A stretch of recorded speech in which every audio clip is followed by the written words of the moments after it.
Hey everyone, it's Raven. Welcome to the Nest. If you are a returning viewer, thank you so much for coming back to enjoy more of my content.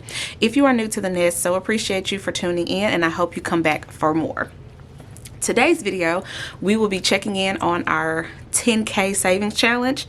I'm doing 2 savings challenges for 2021, and that's how I'm kind of getting to my goal of saving $10,000 for this year, an extra $10,000 I may say. So if you are interested in seeing my progress for the week, stay tuned.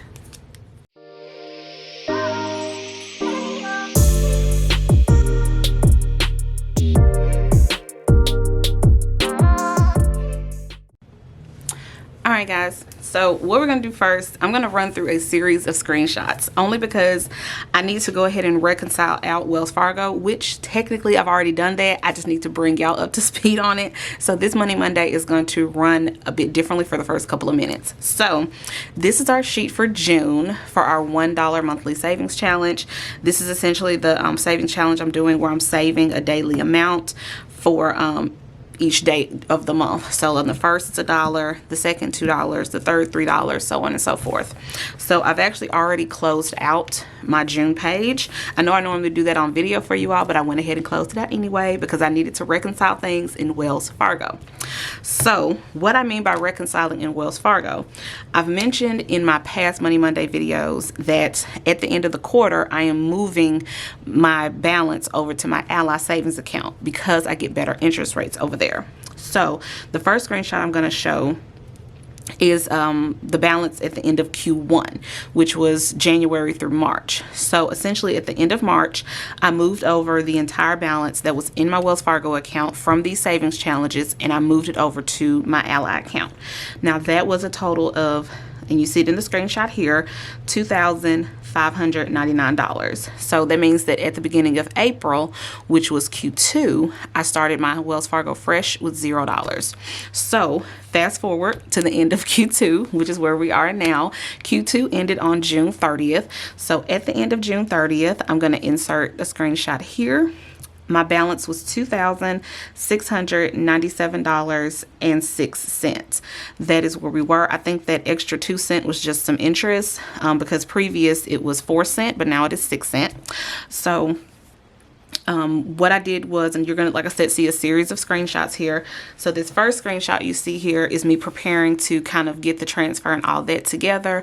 You see that I'm moving it from my Wells Fargo account to my Ally account, getting all that set up. And then the next screenshot you're going to see where I processed the transfer is giving me all the details, you know, the confirmation, all of that. It's going to be a 1 business day situation. So the money did transfer over on the 30th, and it appeared in my Ally savings account on July 1st. So once I got those amounts combined together, and I'm going to post another screenshot here, this is pretty much where I ended up in my Ally savings account once I transferred over the Q2 balance. And that total actually brought us to over our halfway mark. This brought us to $5,296. So all that being said, we completely reconciled out Wells Fargo. We got it down to $0.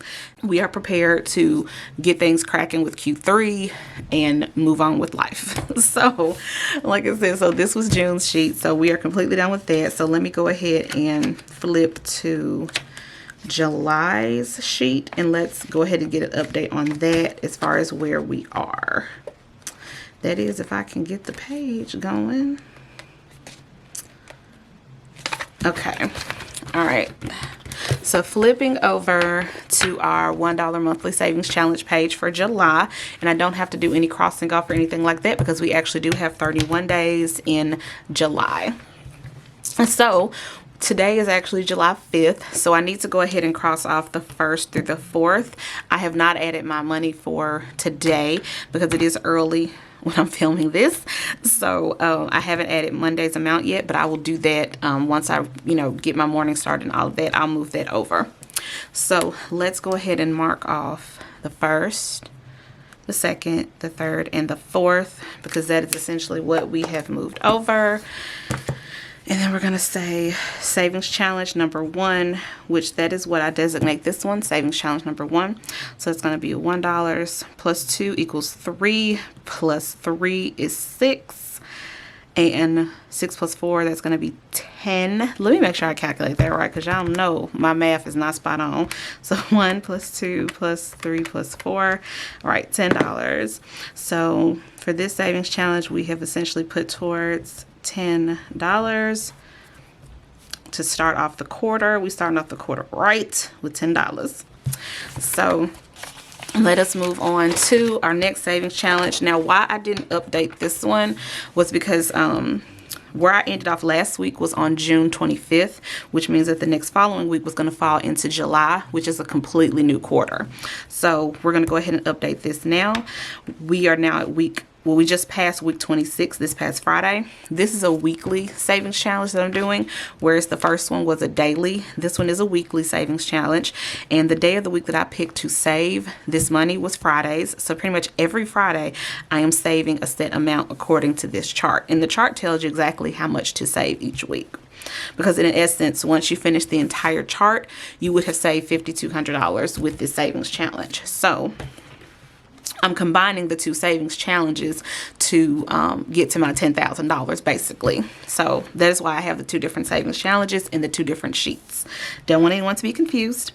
So like I said, we just passed week 26 this past Friday. I put in my $80 and that was actually on 7/2. So we want to go in here and put savings challenge number 2, which is what I designate this one. And our change was actually $80. So that means that we should have a total change of $90. And this is starting us off, like I said, for Q3. Because remember, I already talked about at the beginning of the video, I moved everything over at the end of the quarter. So what I have saved thus far this year from January 1st all the way through June 30th is in a completely separate account, which I will link that screenshot again right here, which puts my, like I said, my to-date total for Q1 and Q2 at $5,296. So like I said, this $90 is what we have kind of saved thus far in Q3. So just want to keep that in mind. All right, so $90 should have been the change. So let's go ahead and pop up a screenshot here of my Wells Fargo account. And you see that we are right on the money at $90.06. Previously it was 4 cents, like I mentioned, but I guess that extra 2 cents is the interest that I gathered. So we are now at $90.06. So we are right where we need to be. First couple of days into Q3, I'm ready to get through Q3 so we can get through Q4, so I can, you know, celebrate that I saved all this money and get even closer to buying my house, because that is the ultimate goal, is to buy my house. So there we go. All right, everyone. So thank you again for tuning in. If you enjoyed this video, definitely go ahead and give me a thumbs up for a like. If you are not already subscribed, go ahead and hit that subscribe button as well as the notification bell so that you do not miss any more of my videos. Thanks, guys. Peace.